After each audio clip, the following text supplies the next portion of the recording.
नमस्कार।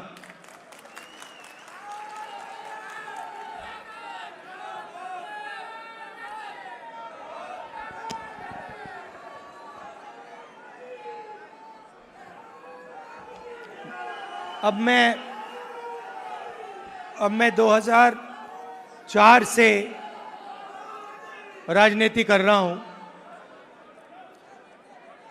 और 21 साल हो गए। और जब मैं पीछे देखता हूं और एक प्रकार से अपनी सेल्फ एनालिसिस करता हूं,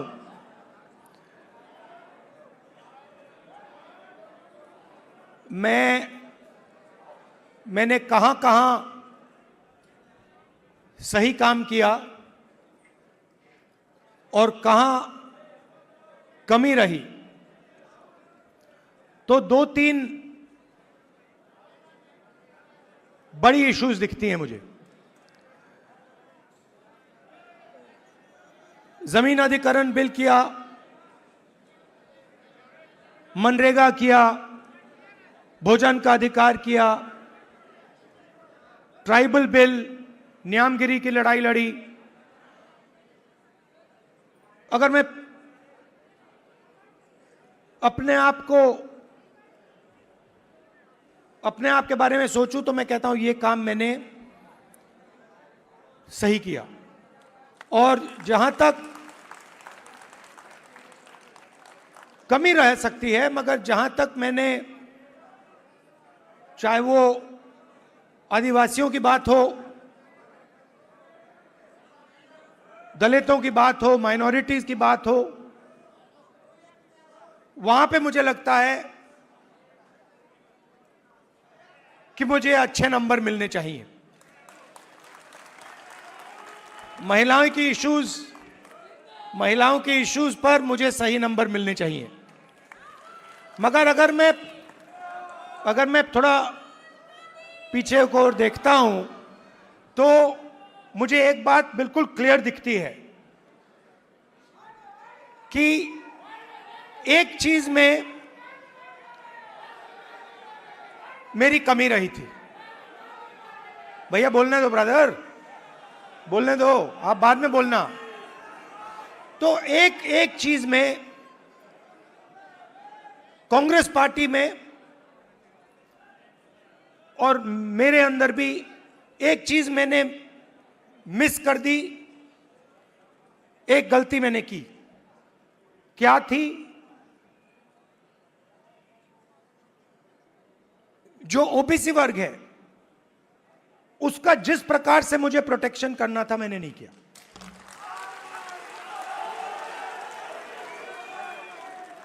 क्योंकि अगर, और इसका कारण था, आपकी जो इश्यूज थी उस समय मुझे गहराई से नहीं समझ आई। मैं स्टेज से कह देता हूं कि 10 साल पहले, 15 साल पहले जो दलितों के सामने कठिनाइयां थी वो मुझे अच्छी तरह समझ आ गई। वो शायद वो ज्यादा आसान है समझना, वो क्लियर है। अनटचेबिलिटी, उनकी हिस्ट्री है, तो एकदम पता लग जाता है। आदिवासियों की भी इश्यूज आसानी से समझ आ जाती हैं। आप उनके इलाके में जाइए, जंगल, जल, जमीन बिल्कुल सामने दिखता है।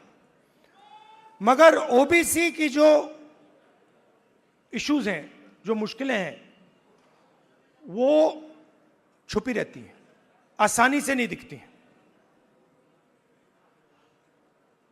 मेरी रिग्रेट क्या है कि अगर मुझे आपकी हिस्ट्री के बारे में, आपकी इश्यूज के बारे में थोड़ा सा भी ज्यादा मालूम होता, मैं तभी जाति जनगणना करा देता। वो निकल गया। और मैं स्टेज से कह रहा हूं, वो गलती है मेरी। और कांग्रेस पार्टी की गलती नहीं है, मेरी गलती है, और इस गलती को मैं ठीक करने जा रहा हूं। और एक प्रकार से अच्छा हुआ है।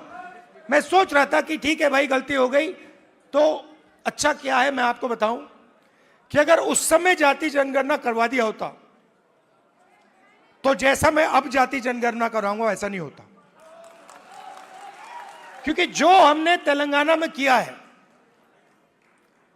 आपको वो पॉलिटिकल अर्थक्वेक है,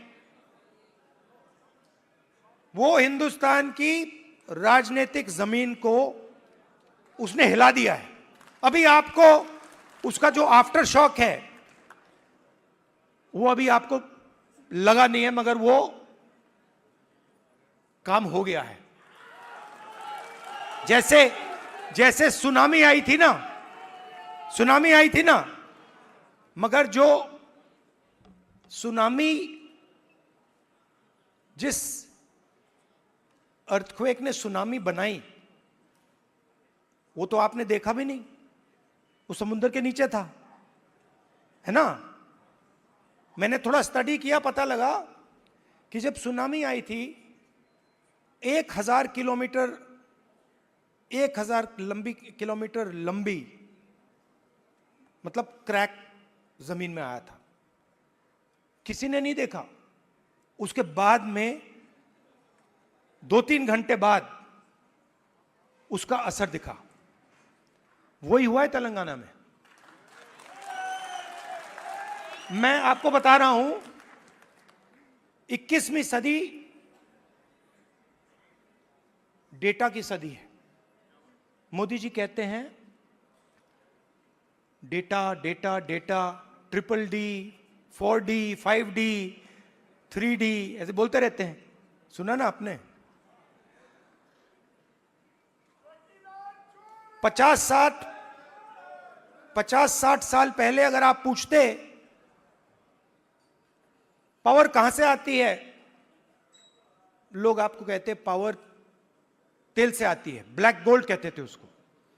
जिस देश के पास तेल है उसके पास पावर है, वो पूरी दुनिया को कंट्रोल कर सकता है। अगर वही सवाल आज आप पूछें तो ब्लैक गोल्ड नहीं है, आज का तेल डेटा है। और डेटा कंपनियों के पास होता है। आप रिलायंस के पास जाइए, अमेज़न के पास जाइए, वो आपको डेटा दिखा देंगे। किसी भी अस्पताल में चले जाइए, आपको वो डेटा दिखा देंगे। मगर जो डेटा आज तेलंगाना सरकार के हाथ में आ गया है, उसका देश में कोई मुकाबला नहीं है।